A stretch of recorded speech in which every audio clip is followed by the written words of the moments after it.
లావుగా ఉన్న వాళ్ళు సన్నబడడానికి సర్జరీ చేయించుకుంటారు కదా! సో, వాళ్ళకి ఫుడ్ అడిక్ట్ అయిన అంటే ఫుడ్ అడిక్షన్‌కి ఏదైనా సంబంధం ఉందంటారా? వెరీ గుడ్ అండి. సో మీరన్న పాయింట్ అది బెరియాట్రిక్ సర్జరీస్ చెప్తుంటారు. అంటే ఒబేసిటీ, ఓవర్ వెయిట్ ఉన్న వాళ్ళు ఈ మధ్య ట్రెండింగ్ బాగా చూస్తున్నాం.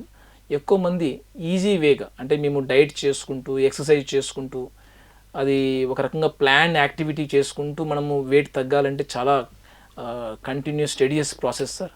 సో మేము సర్జరీకి రిసార్ట్ అయిపోతాం.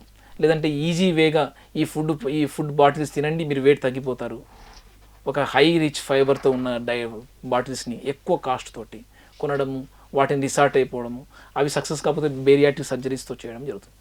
యాక్చువల్గా ప్రతి బేరియాట్రిక్ సర్జన్స్ వాళ్ళు కూడా ఒక రకంగా సైకాట్రికల్ ఎవాల్యుయేషన్ కూడా చేయడం జరుగుతుంటుంది ఒక టీమప్ తోటి. అంటే ఈటింగ్ యొక్క విధానము ఈ ఈ వ్యక్తిలో ఏదైనా అడిక్షన్ మేనర్గా ఉందా, లేకుంటే ఒక డిజార్డర్లో ఉందా అని మనం రికగ్నైజ్ చేసిన తర్వాత, దాన్ని అడ్రస్ చేసిన తర్వాతనే మనం బేరియాట్రిక్ సర్జరీ పోగలిగితే, ఈవెన్ సర్జరీ తర్వాత కూడా ఆ అడిక్షన్ యొక్క ట్రీట్మెంట్ మనం కౌన్సిలింగ్స్ కనుక కంటిన్యూ చేయగలిగితే మనం చేసుకున్న మేజర్ సర్జరీని మనం కాపాడుకున్న వాళ్ళం. లేదంటే ఆ సర్జరీ చేసిన తర్వాత మళ్ళీ అదే రకమైన ఫుడ్ హ్యాబిట్స్ మనం డిపెండ్ అయిపోతే వీళ్ళు మళ్ళీ ఓవర్ వెయిట్ అయిన వాళ్ళు కూడా ఉన్నారు. పైగా కొన్ని పోస్ట్ సర్జరీ తర్వాత స్టమక్ యొక్క వాల్యూమ్ తగ్గిపోతుంది ఆ సర్జరీ చేయడం వల్ల. సో ఎక్కువ ఓవర్ ఈటింగ్ చేయడం వల్ల మిగతా సమస్యలు కూడా రావచ్చు. అంటే డంపింగ్ సిండ్రోమ్ కానీ, డయేరియా మాటిమాటికి రావడము, వామిటింగ్ చేసుకునే టెండెన్సీస్ కానీ ఇవి ఎక్కువ వస్తున్నాయి.